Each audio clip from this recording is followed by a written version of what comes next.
Sa gitna ng sakuna, madaming buhay ng tao ang mahalaga.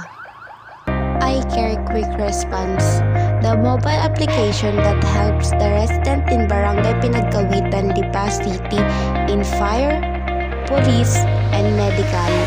Paano gamitin ang iCare mobile app? Una, fill upan ang signing up form ng inyong impormasyon. Pangalawa, gamit ang ginawang account, i-sign in ito sa iCare mobile app.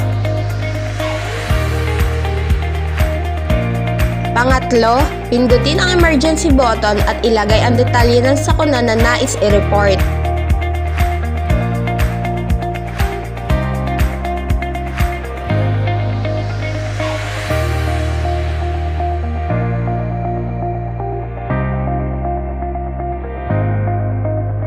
Admin Monitoring System.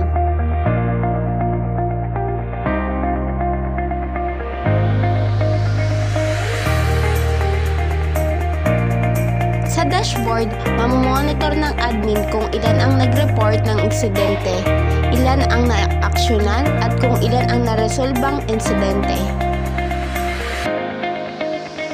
Dito mamomonitor ang mga emergency reports na kinakailangan respondihan ng kinauukulan na kung saan admin ang may hawak nito.